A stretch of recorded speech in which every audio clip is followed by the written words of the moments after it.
gentlemen, and thanks for tuning in and watching the Flaming Cock podcast. I'm host Hayden Morris, and we made the move to YouTube. We had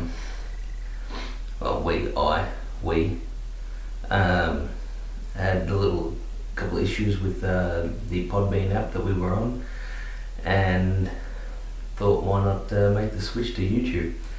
Anyway, let's get into the news. Over the past weekend, Gennady Golovkin stopped Marty Roshan in the second round on Cinco de Mayo. Marty Roshan, if I'm saying that correctly, was a late replacement for Canelo Alvarez, who got popped for performance enhancers. And as for the Triple G, stopped him in the second. To quote Nate Diaz, "I'm not surprised, motherfuckers." But did anyone give him a chance? I understand putting a bet on a guy because the payout's going to be good, but no, I don't think anybody gave him the chance. Also over the weekend, Tony Bellew, however you pronounce that, got a TKO stoppage over David Haye in their rematch. And again, to quote Nate Diaz, "I'm not surprised, motherfuckers." For some reason, Bellew was the underdog going into their first fight, despite being more active and fighting better competition, as opposed to David Haye, who had fought a couple of journeyman fighters within the space of 4 years of his first retirement during his comeback. And now Bellew again, for whatever reason, was the underdog going into the rematch, and stopped David Haye in the fifth in about half the time it took him the first time. Tony, if you ever get the chance to see this, thank you. I backed you, and thank you for the extra cash.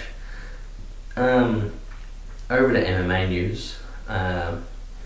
We'll start with the rumours of George St. Pierre returning. From what I've read, the next fight that they're trying to tee up for UFC 227 is George St. Pierre versus Nate Diaz, which I don't know how true that is. Apparently Dana White said it. I didn't look into the articles that talked about it. I just read the headline and thought, I don't know if that's the fight that I'd make. Nate Diaz has got options. He's coming off the two fights with Conor, but the long layoff. Maybe don't go in there against George, who they said they do the fight at 155 pounds, which George has never fought there. I'm not sure if he can make it. He's a big guy. He's a big guy at 170. He looked massive at 185, but yeah, I don't know if 155 is the right choice for old George. Plus, he could take Tyron Woodley. I think that Tyron Woodley for GSP is very beatable. Anybody's beatable for old George, but yeah, he could take that. If he wanted to step in before Romero right now and take on Whittaker, he'd probably be given the shot. Plus, I think he could probably beat Whittaker as well. Not to knock Whittaker or Woodley, but George St. Pierre is the greatest of all time, no doubt about it. As for Nate, yeah, he could fight Woodley. Woodley said he'd fight Nate because it's a super fight or whatever, but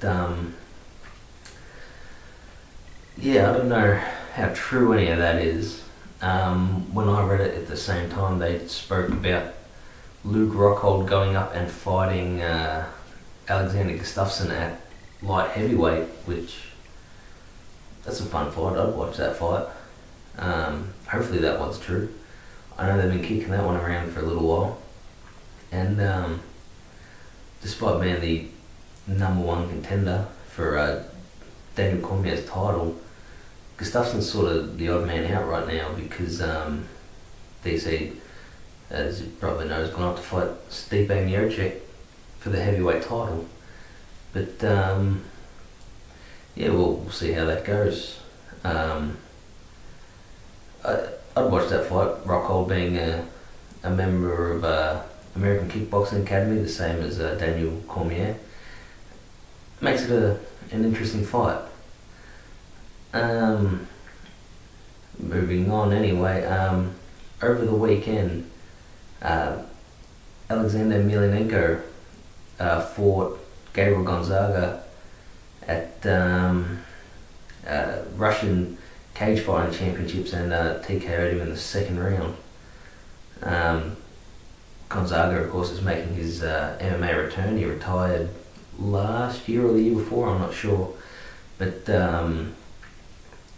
yeah, and Alexander, I think this is his third or fourth fight since getting out of prison for, I think it was sexual assault of his maid.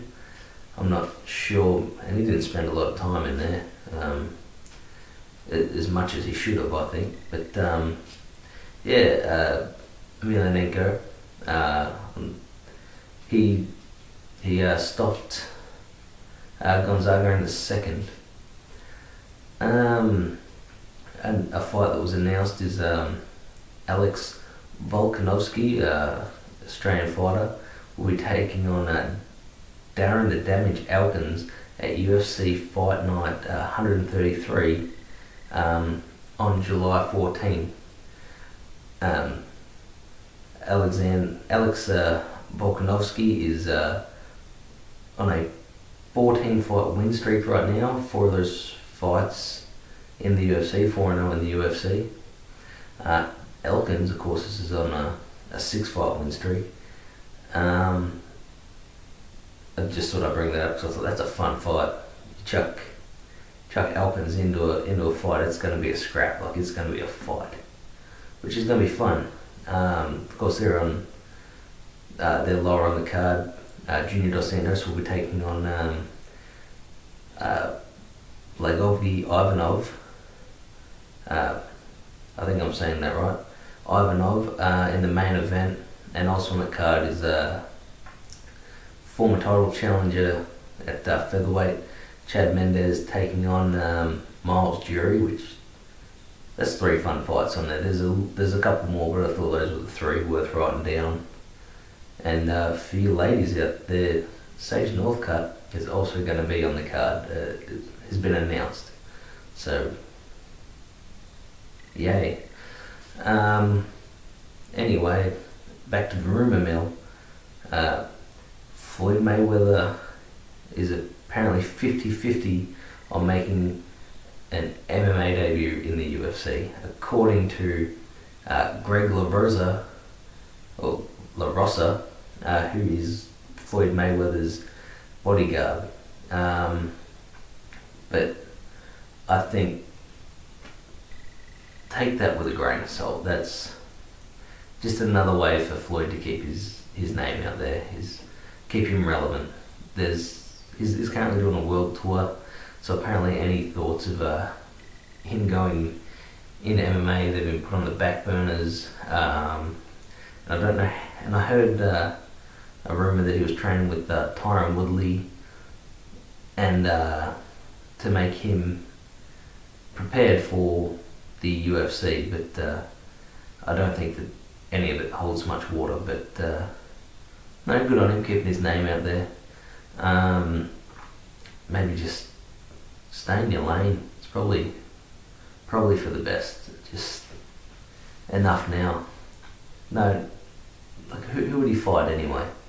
You can't have Mayweather go in there with Conor or another actual killer like that. You got to get him in there against anybody that CM Punk beats. If CM Punk can beat him, then that makes them qualified to fight Mayweather or something. Anyway, moving on to some fun news. The first sanctioned bare knuckle boxing matches since 1889 in America, if that makes sense. The first bare knuckle boxing fights to be sanctioned in America since 1889, whatever I said before. It's being sanctioned again on June the 2nd in an event called Bare Knuckle Fighting Championships 1, The Beginning.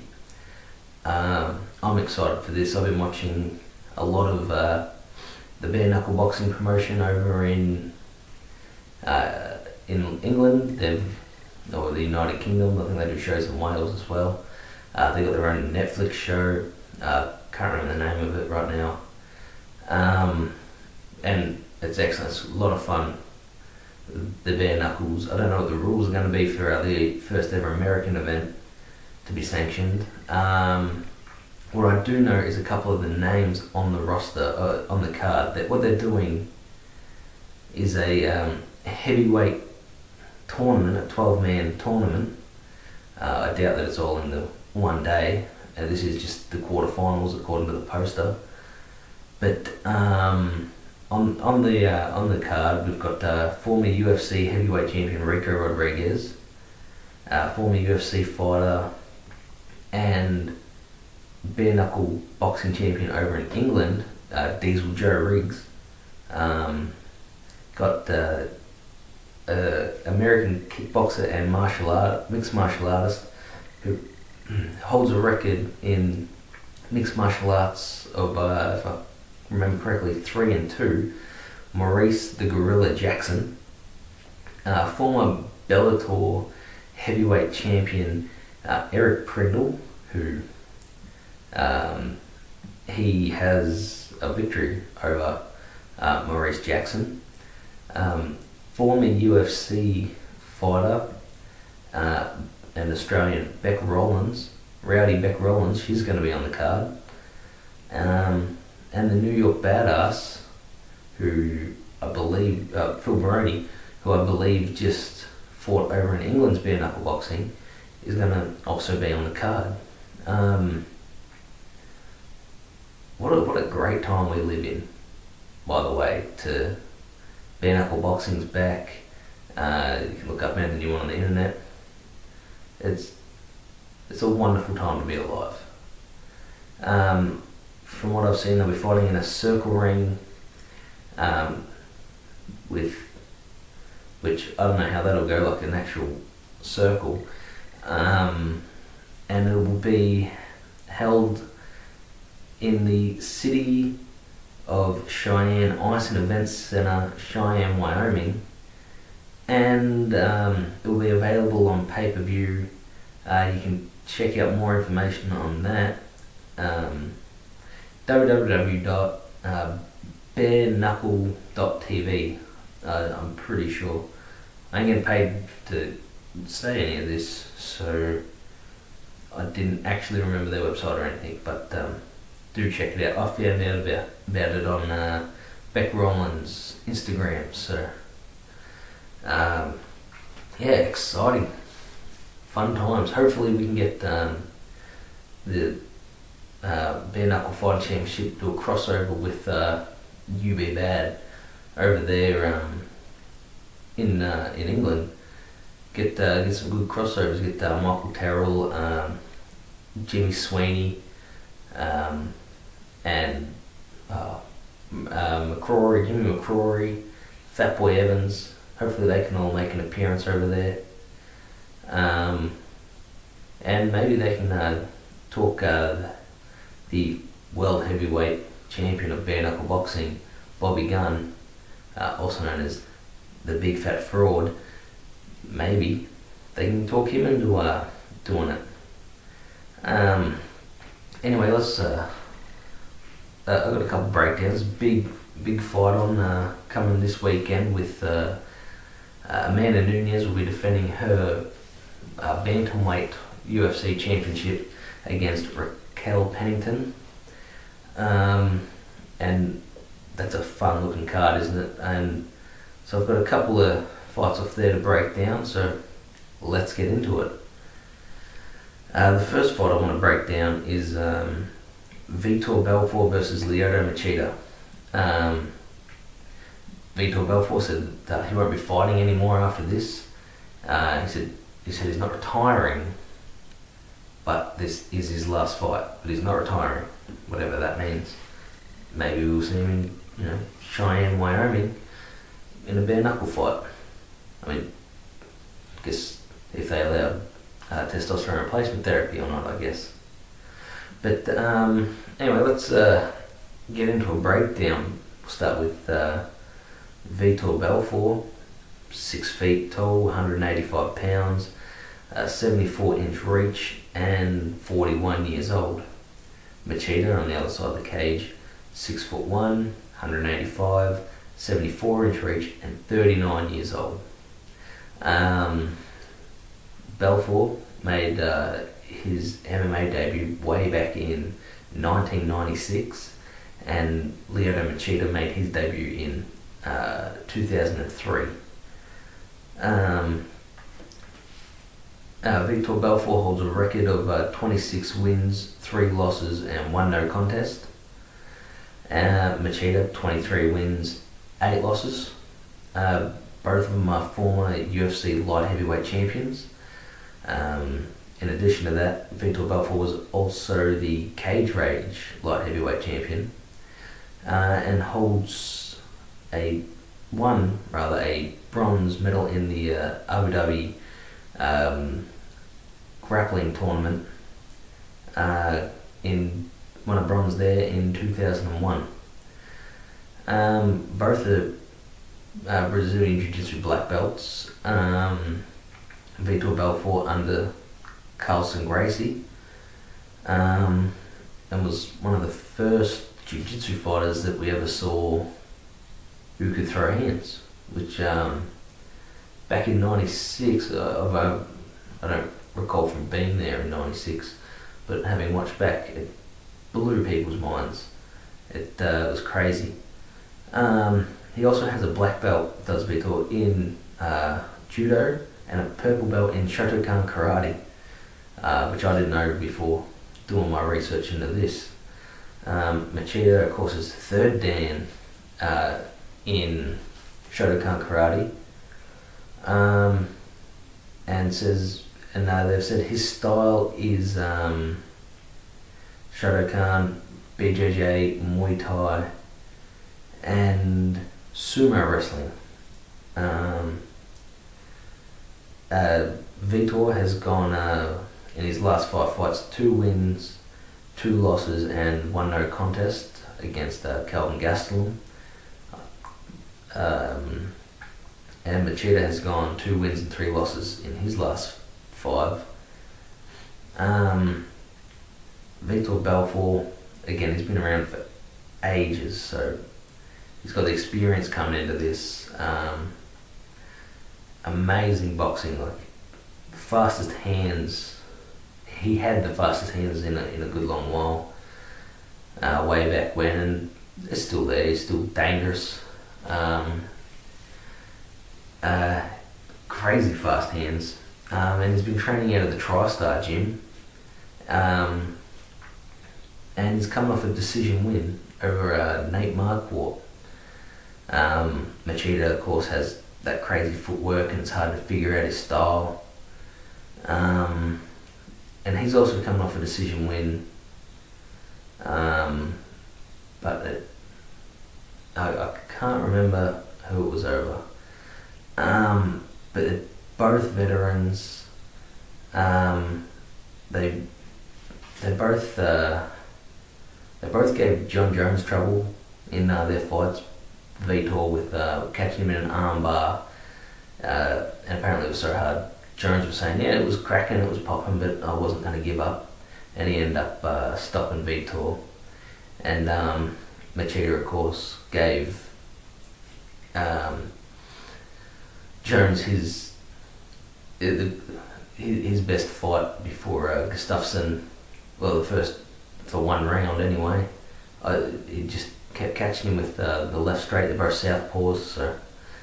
But then Jones, of course, caught Machida and choked him choked him goodnight.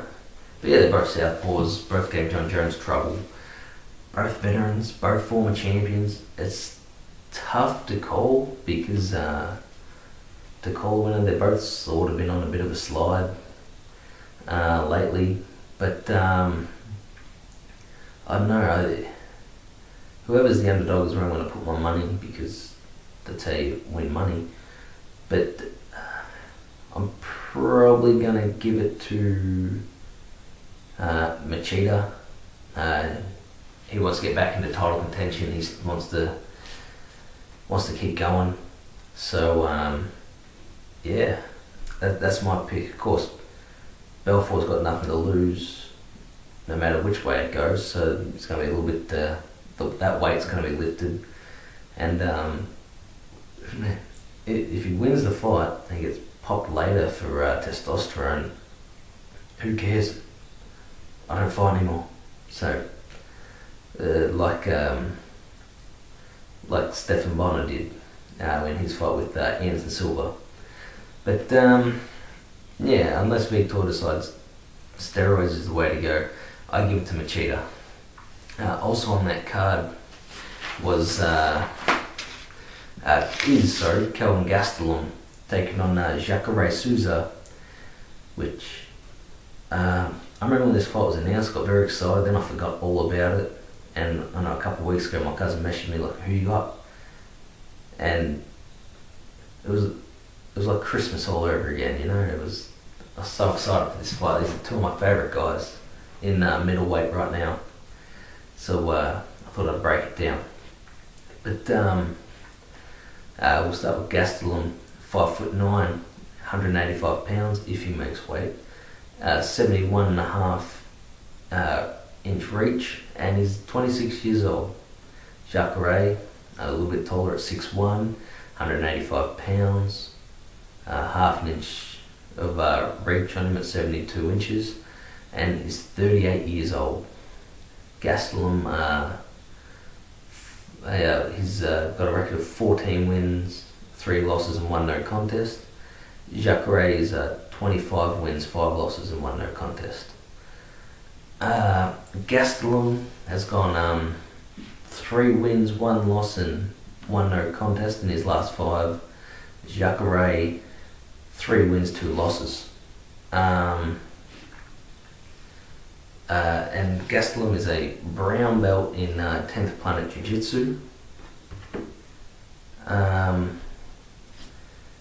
Whereas Jacare, of course, 6th degree black belt in Brazilian Jiu-Jitsu.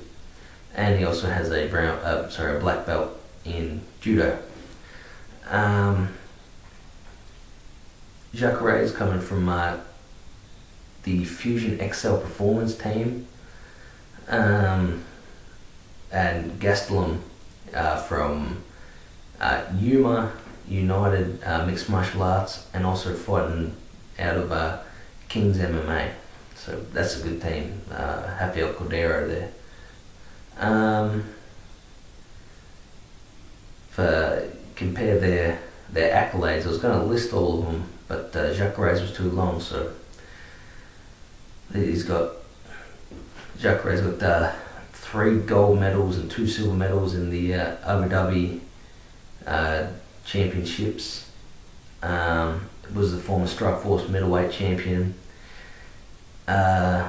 Souza also has 8 golds and 2 silvers in the World Jiu-Jitsu Championships.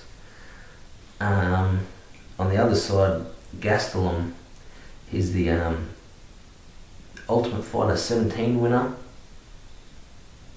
and that's it. You have a look at their styles. Kelvin Gastelum is going to come in as, pretty good boxing, alright wrestling, and 10th Planet Jiu-Jitsu. Jacare, he's coming into Jiu-Jitsu. Because he got Judo, Muay Thai, submission wrestling on his side, but he's going to come in and do Jiu-Jitsu. That's what Jacare does. 6th degree black belt. He's got hands. He DK'd Belfort, knocked out Brunson in his last fight. does Souza. And yeah, but even though he's got good hands, he doesn't move great. Don't have like the best footwork or the best setups or anything. Because I think he had 17 wins by submission. 17 out of 25 wins are by submission. So I think we can guess what he's going to try and do. That doesn't mean he can't knock him out. I mean, again, he knocked out Belfort, he knocked out Brunson, but we all know what Jacare's coming to do.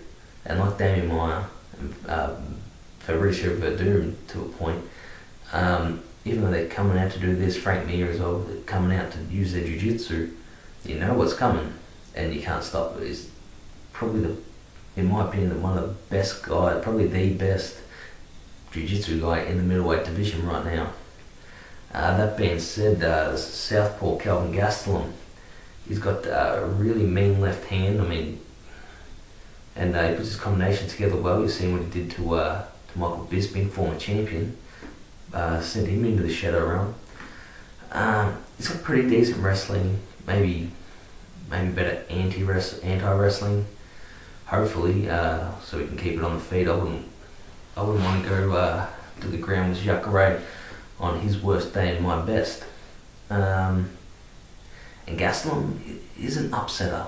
That's how I describe him. He'd upset your eye hole. Bisping thought, chubby little Gastelum. Easy night for me. I could come back and take on Gastelum, but he upsets people. He's good at it. And I think that my prediction is Gastelum stops him, knocks him out, TKO. He does not submit him, but he could knock him out. He'll stop it within in distance. But I wouldn't rule Jacare out. Jacare, again, he has knockout potential. He definitely better submissions, better on the ground. But my money's on Gastelum rather. Either way, I'm very excited for this fight. Anyway, let's move on to the main event. Amanda Nunes and Raquel Pennington. We'll start with the challenger, Raquel Pennington. She's 5'7", 135 pounds, 67-inch reach, and 29 years old. Nunes, on the other hand, 5'8", so a little bit taller, this much taller, 135 pounds, 2-inch reach advantage, 69-inch reach, and 29 years old as well. Pennington has a record of 9 wins and 5 losses, and Nunes 15 wins, 4 losses. Pennington is coming off a decision win over Miesha Tate, former champion, and Nunes is coming off a split decision over Valentina Bullet Shevchenko, fight which many people believe that the champ lost. But they're both orthodox. They both stand orthodox. Pennington is a kickboxer in her style, whereas Nunes in Muay Thai. Nunes, of course, has a black belt in Brazilian Jiu-Jitsu as well. I think that's the tattoo on her arm she's got. Pennington, coming out of the Triple Threat Gym. I don't have a lot of information on them or know a lot.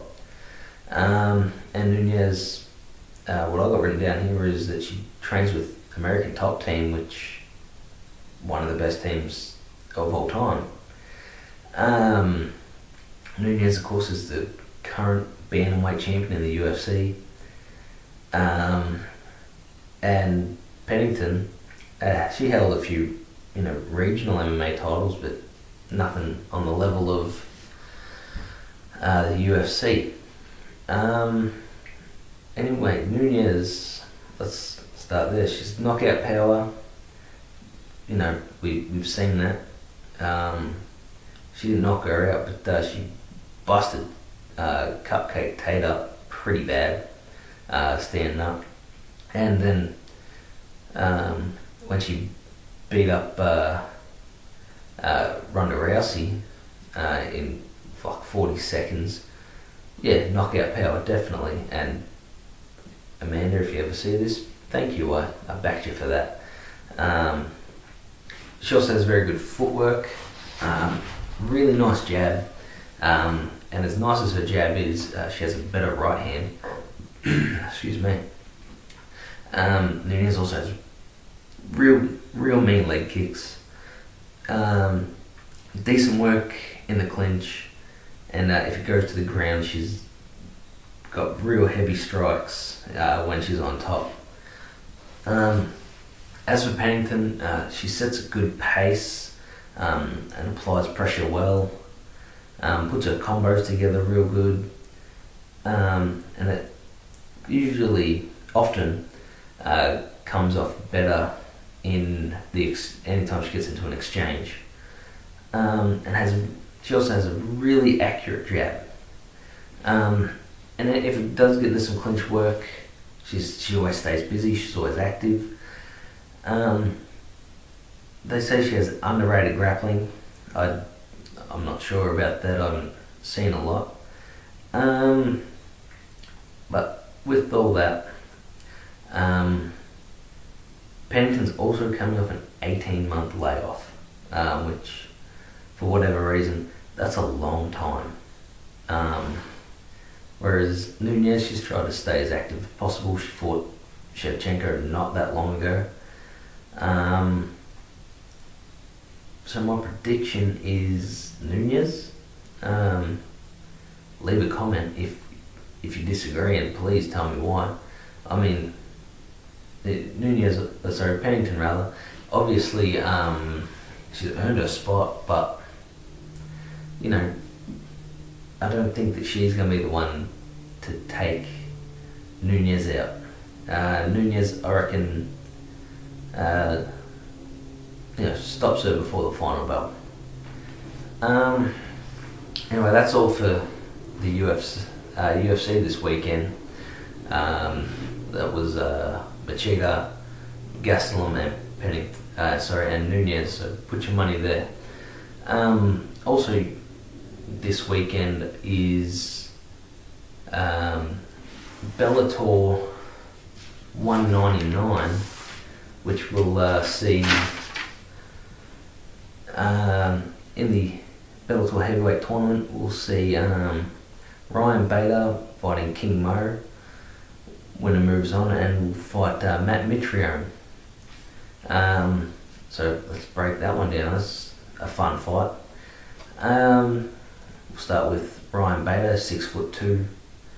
He'll probably, if you've seen him, you'll know he's coming in somewhere between 230, 240, 245 maybe. He hasn't fought at heavyweight as far as I know. But he looks huge at 205. He's probably going to be pretty massive here in heavyweight. He also has a 74-inch reach, and is 34 years old. King Mo is 6 feet tall. I don't know how much he came in for the Rampage fight, the last heavyweight fight he had, but I don't think he'll be over 215 pounds. He's not a big heavyweight. He'll be a lot smaller. He also has a 79-inch reach and is 37 years old. Ryan Bader holds a record of 24 wins, 5 losses, and is 2-0 in Bellator. King Mo holds a record of 21 wins, 6 losses, and has gone 10-5 in Bellator. Bader is coming off a TKO win over Linton Vassell, and King Mo is coming off a decision win over Rampage Jackson at heavyweight. Ryan Bader trains with Power MMA and King Mo from American Top Team. They're both orthodox. They're both good wrestlers. Ryan Ryan Bader employs more of a kickboxing fighting style. King Mo, more of a boxing style. Bader, of course, the current Bellator light heavyweight champion, and King Mo is a former Strikeforce light heavyweight champion, and he won the Ryzen 2015 heavyweight Grand Prix. Bader is a two-time NCAA Division I All-American. King Mo is an NCAA Division II All-American.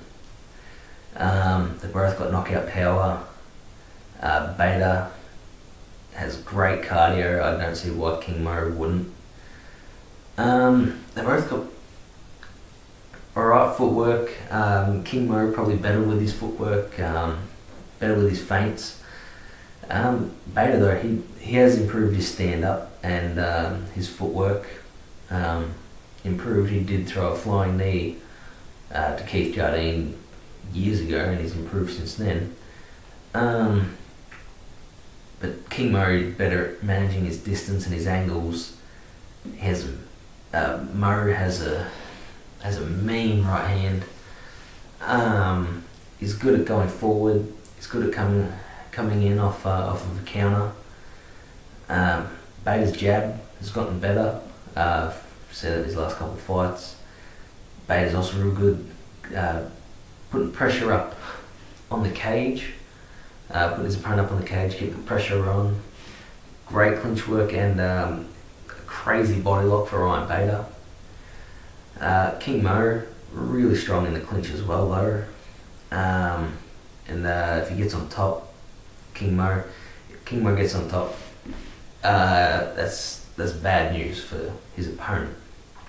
But if Ryan Bader gets on top, his striking up there is heavy.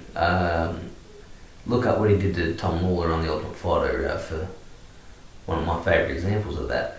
And they both fought each other back in college in a wrestling match. I think King Mo might have got over on Ryan Bader. Not really sure. I didn't really look into it too much, but I did hear that. And coming into the fight, Ryan Bader is the light heavyweight champion. So if King Mo wins, then he's going to win over the champion in his actual division. The bad thing in that is that if King Mo wins and he wins the whole tournament, or just at least wins his fight anyway, he has a win over the light heavyweight champion, but he doesn't get to be the light heavyweight champion. It means he has to go back and fight him again. That being said though, Ryan Bader's looked pretty good lately. King Mo sort of, leg humped his way to a decision win over a big fat Rampage Jackson. So I'm going to give this one to Ryan Bader. I can definitely see him squeaking out a decision. If either catches the other guy, it's good night Irene, but I think that Bader's got the better chance going into this fight. So that's my prediction for Bellator 199, which it should be a fun fight, I think, anyway. But I mentioned Rampage before, and in the news lately, Curtis 50 Cent Jackson, the rapper, sure you're familiar with him, but he recently put up a photo of him and Bellator president sitting down, and they've got paperwork all in front of them. They're having a couple of drinks, and apparently 50 Cent is very close to signing with Bellator, and he wants to sign a fight to take on Rampage Jackson. 50 Cent sent out on Instagram, and I quote, don't get it fucked up. I'm the baddest Jackson around, this motherfucker. Now, if we can get the money right, Rampage got a problem on his hands. Which, let me start with 50 Cent. He was I read somewhere that he was a Golden Gloves world champion. Which you can't be Golden Gloves world champion, that's not a thing, as far as I'm aware. You can be Golden Gloves champion, you can be world champion, but you can't be Golden Gloves world champion. That's not a thing as far as I know. If I'm wrong, point me in the right direction here. But even with that experience, Rampage Jackson is a former world champion in real cage fighting, and has spent the last, I'm going to say 20, 25 years, how old is he, like 40? So at least 20 years cage fighting with people. And not just anybody. He fought Vanderlei Silva at the height of his powers. He fought Chuck Liddell at the height of his powers. He fought Shogun Rua, Rashad Evans, Forrest Griffin, Keith Jardine. Who's list of killers, and Lyoto Machida, and he beat almost all of them. But there's a part of me that wants it to be true, because I'd watch 50 Cent in a cage fight. I mean, who wouldn't?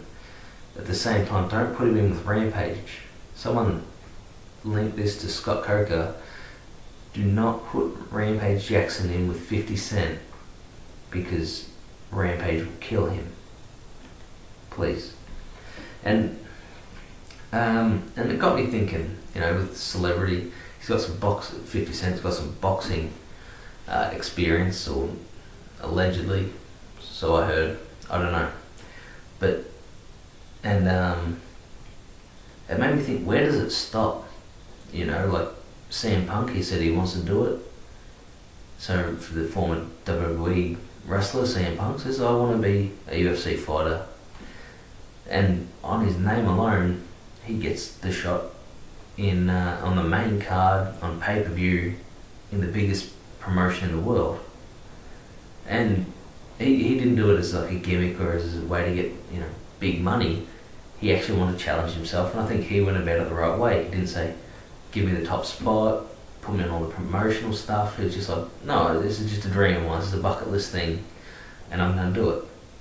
You don't have to give me the biggest guys, you don't have to give me tomato cans, just give me someone that's going to be an even fight, and we'll see how I go. And he put in the work, and he put in the training, and he kept putting his fight off so that he would be ready. Of course, they put him in with Mickey Gall, and no one knew at the time Mickey Gall is a bad motherfucker. His record was 1-0 going in, and yeah, so far he's been showing the world that Mickey Gall is a bad motherfucker.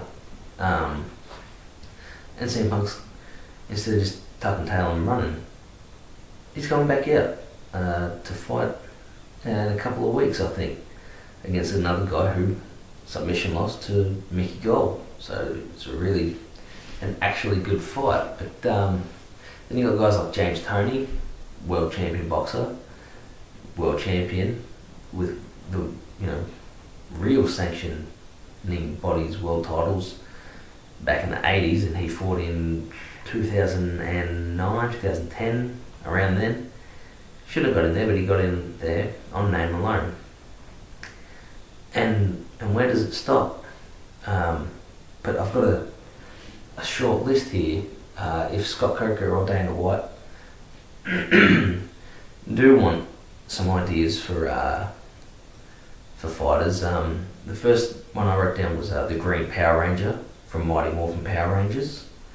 I didn't go out of my way to research his name for this ridiculous part of this podcast, but the Green Power Ranger is an actual MMA fighter.